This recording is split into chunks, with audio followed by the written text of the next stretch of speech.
North Carolina. This is our 17th live session, and our plan is to go live every Tuesday at 10 a.m. Eastern Standard Time to share industry news from the previous week. And to be perfectly honest, it is so freaking gloomy here in North Carolina. I didn't want to get out of bed. But I was actually super thankful that I had treated myself to some flowers. So when I came into my office this morning, I had these lovely daffodils to greet me. The tulips have not bloomed, but I have to say that this is one of the things that I do to treat myself in the winter months when we're just needing a little bit of life. So for those of you who are joining us live, please leave a comment below. I have gotten a little bit fancy, so I am going to switch up my banner here. I changed that, and look at that. How fancy am I? So if you are joining us live, please comment below. Let us know where you're joining from. If you are watching the replay, please also comment below. But it's especially important that the people who are joining us live comment, because that's almost like a virtual mic check for us. And that lets us know you are here. And also, if you do comment below, if technology is working correctly, I will be able to pull up your comments onto the screen here. So for those of you who don't know me, my name is Rosalinda Cruz. I am the founder and chief business development officer of the ACEWOR Collective, where we help underrepresented leaders in fashion with strategic planning and advising. Our mission is to support a more diverse and inclusive, sustainable fashion industry by filling in the leadership and ownership gaps in the apparel supply chain. So on these lives, I try to reconcile my love of fashion and retail with my values around sustainability, diversity, and inclusion. I advocate for supply change and raise buyer awareness. And really what my goal is to get out of the silo effect that impacts the industry and work across different businesses within the industry, or really within the apparel ecosystem, right? So in our time together, I'm going to get fancy again and switch slides here. There we go. I love a good agenda. So in our time together, I try to cover North Carolina news, product, services, workforce, and then the green carpet. And the green carpet is where I talk about brands, concepts, and processes that are being called to the proverbial carpet. There are a lot of ethical dilemmas within the fashion industry, and I already talked about some of the siloed discussions that are happening, along with a whole lot of infighting, be it from farmers, manufacturers, vendors, academia, brands, journalists, and activists, right? The list goes on. It can be pretty intense, and to be perfectly honest, it can be rather contentious. So this is really an invitation to a conversation where I try to activate my superpower and listen for understanding, and also just create space where people are open to dialogue, right? And open to other solutions. So this is a new practice for me. So I always ask you to bear with me as I clunk through that. So again, if you guys are joining us, drop a comment below and let us know where you are joining us from. Let's get into it. All right. So, announcements and PSA. So, oh, hey! Marla, you're so great. Thank you so much for joining. So announcements and public service announcements. So February, I talked about how the February Executive Roundtable has been moved to March. The focus of that Executive Roundtable is really going to be on leveraging export opportunities for made in the USA product. So I wanted to let people know about that.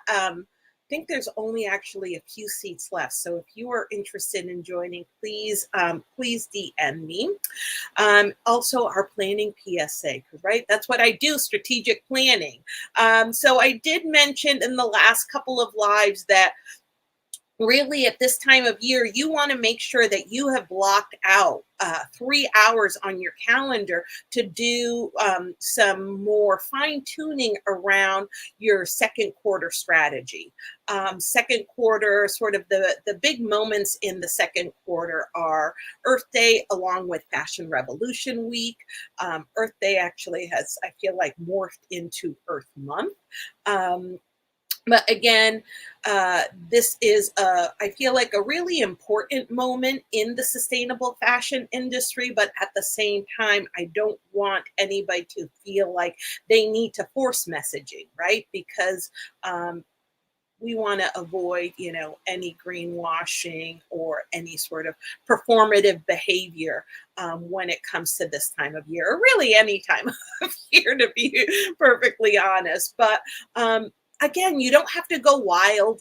One of the things that you can do to show up authentically is simply reintroduce yourself to your followers and your audience and speak authentically about your values, about your business, and why it exists, maybe beyond, right, creating revenue. So, last point that I want to make about planning and where you should be at this time is that once you have blocked out that time, and hopefully you already did it and you already have refined your strategy for the second quarter, but then what you can do in March is focus on batch creating your content, right? And you can schedule those suckers and get them out of the way. And that way you have more bandwidth to deal with whatever curveballs your business throws at you. I also want to say that March is Women's History Month, right? So that is also a great opportunity for you to amplify the work of other women, give them a little shout out. Also to the women who may have helped you pave the way to success in your business. So just a couple of planning tips there. North Carolina news. I don't have any North Carolina news this week. I'm sure there was a lot of stuff happening, but I do want to say that I went to my second session of Craft Club, and I actually finished 4. In 2 weeks, I finished 4, actually, I think 5 mending projects. So I'm really excited about being able to reintroduce some of those items into my wardrobe. All right, let's move on to industry news. And I am going to take a little sip of my water because I am feeling a little parched this morning. All right, industry news. So Barron's released the 100 list of most sustainable companies, and they actually ranked PVH, Walmart, and TJX on their list. It's not quite the green carpet, so I don't want to dig into that too much. But one of the things that I do want to share is what their methodology was. So essentially what they did is they work with Calvert Research and Management, and they started with the 1,000 largest publicly traded companies by market value. They looked at companies that scored highest in environmental, social governance, or what they call the ESG performance indicators. So when you think about their methodology, it does eliminate a lot of companies. And to be perfectly honest, when I saw this and I saw a couple of brands sort of touting their rankings, I was like, who the heck is Barron's? Now I know they're legit, but that was my first my first reaction to that. But in addition to having that be my first reaction, I was sort of scratching my head and thinking about, is this information, when we talk about these performance indicators from ESG reports, is this self-reported information? And it also sort of raises some of my concerns around certifications. And so Marla liked what I had to say about parents. Um, but it raises some questions around certifications, right? And also one of my concerns around certifications a lot of times is most of the times the people who get certifications are the people who have the access and the power um, to either hire the consultants to get that work done, because getting certified does cost a lot of money. It is not free of cost. But the other thing that I was thinking about too, as I saw this report, was it also took me back to the remake report. Um, and one of the things that I really appreciated about Remake is that they really scored a nice cross section of businesses within the apparel industry. And funny enough, a lot of the companies, I don't even know if PVH was on the list, but I know that Walmart and TJX were. And if I recall correctly, their scoring was in the negative. So it's interesting to see how rankings can change, based on methodology and who's also doing the reporting as well. So I always like to scratch the surface a little bit and see if things pass the sniff test. So my lip was only halfway curled up um, with that one. All right, on to product news. So there is a new initiative at DSW starting September 15th. So the shoe retailer is going to drop its first release in a new line of shoes created by up-and-coming Black designers. So this product is going to be made in the first Black-owned footwear company in the United States, which is based in New Hampshire. I can't remember what town in New Hampshire, but there was a write-up in Fast Company about that, so you can find more details there.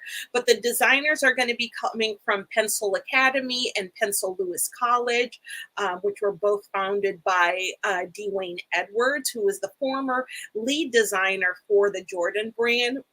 I have, if you've been following my lives, I have referenced Pencil Academy, Pencil Lewis College, as well as Dwayne several times. But Pencil Lewis College is actually a reopened, historically Black college, which is the first historically Black college to be reopened, and that college is based in New York. And I sat in on an information session a couple of weeks ago, and they are doing absolutely incredible work. And thank you, Marla, for being such an active participant. I love all of your feedback there. So that's that for service.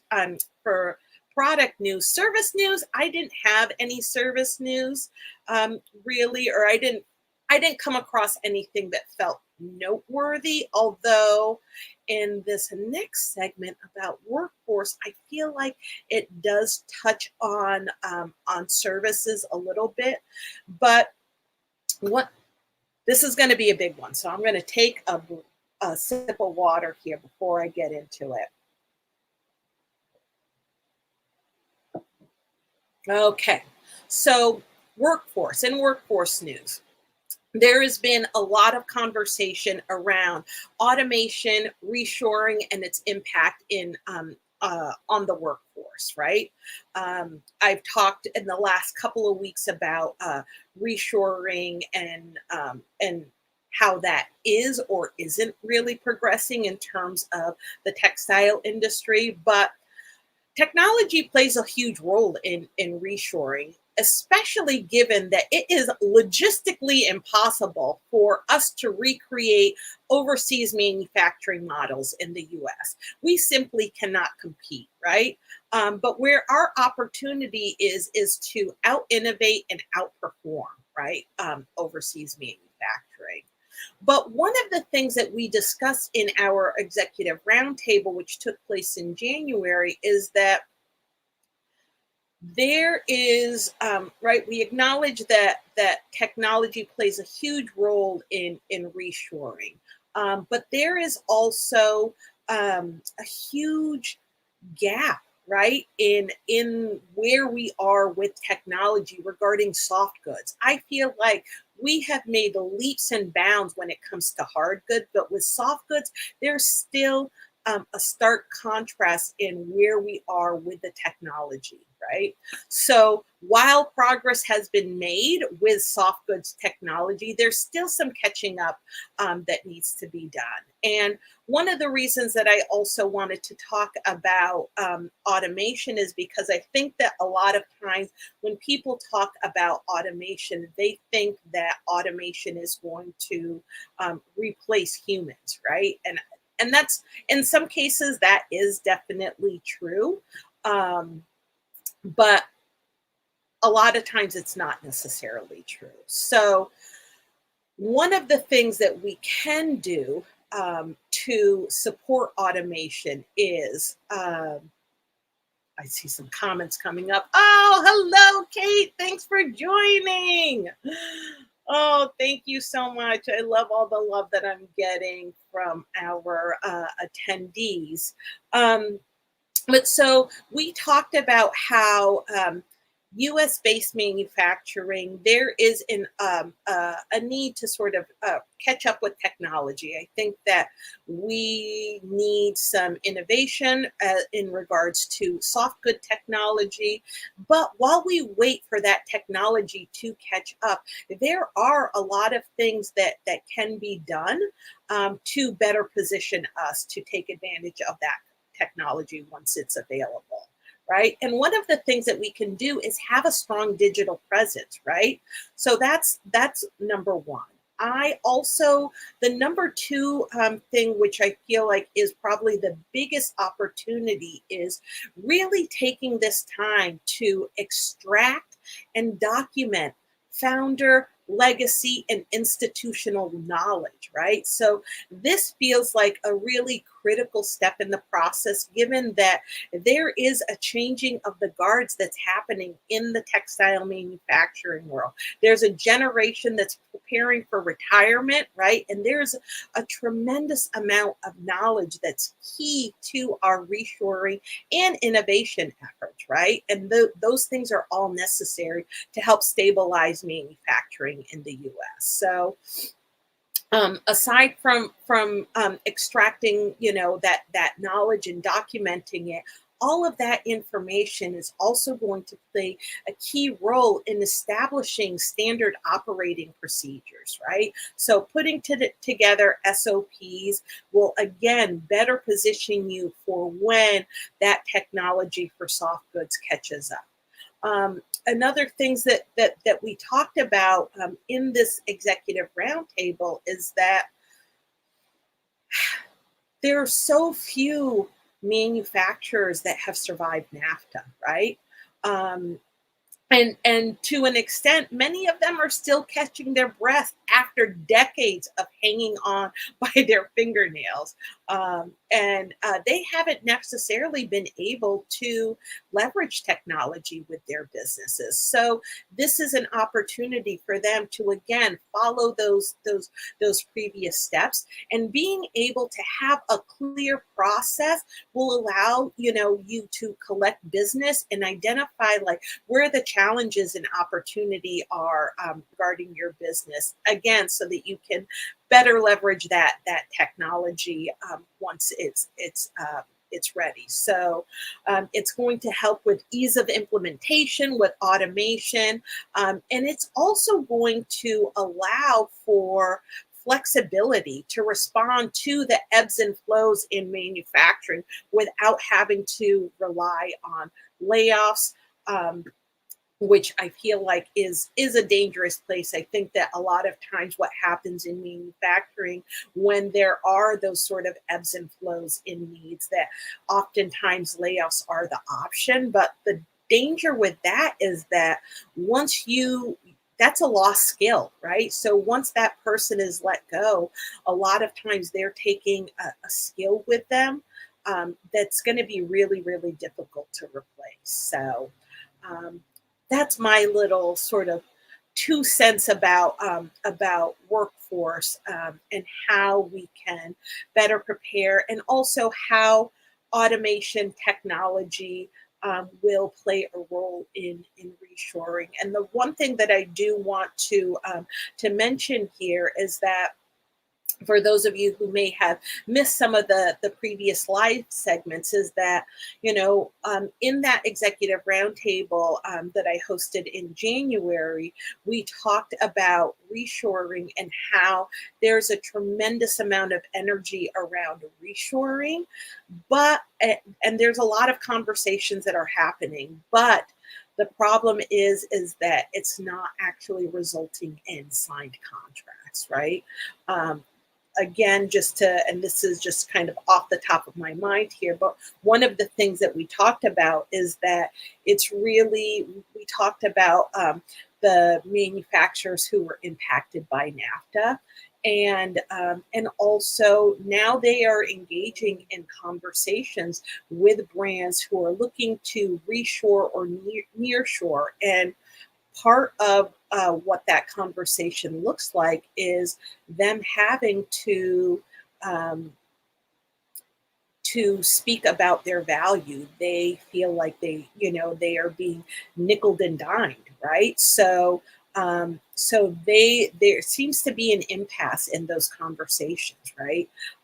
Either the brands are looking to, get their product manufactured at an overseas cost domestically, and on the manufacturing side, they're like, we're not interested really in coming to the table and arguing our value to you. So I'm curious to see what kind of movement is going to happen there. And definitely there is an opportunity for some education with the brands around what the value is, right? That they are getting by bringing manufacturing back to the U.S. or as close to the U.S. as possible, which is probably more of what it's going to actually look like. So that brings me to the next segment here, which is the green carpet. Oh, again, the green carpet is where I talk about brands, concept, processes that are being called to the proverbial carpet. We talked about the ethical dilemmas and the silo discussions, right? And all the infighting that happens from, farming all the way down to, brands, vendors, academia, and activists. So, again, I try to create space where honest conversation can be had about what's really happening in the industry. So let's get into it. What do I have here? So this is really interesting. I'm not sure if I'm going to take a little sip here.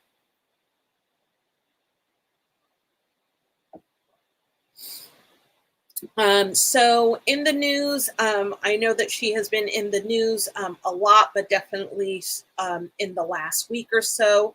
But Jennifer Say, Sey, resigned amongst controversy, right, from Levi. She was the president of Levi's, but she has been an outspoken advocate for actually speaking out against mask mandates for children.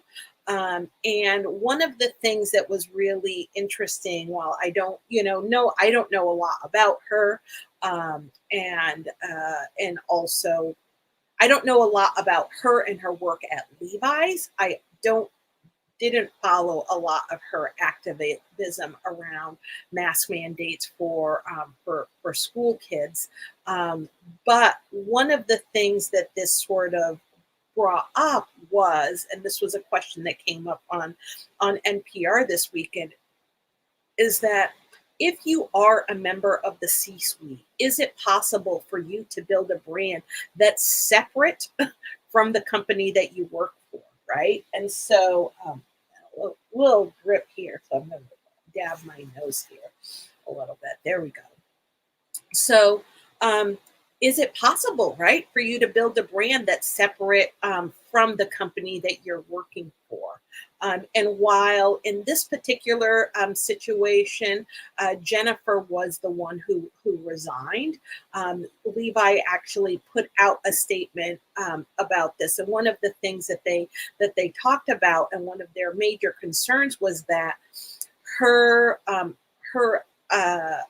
activism around this particular issue or topic was undermining the company's health and safety policies, right? And it was causing a lot of confusion amongst their employees. And while she had people who supported her internally, there were also a lot of people who opposed a lot of what she was sharing. So I thought that was an interesting topic to dig into.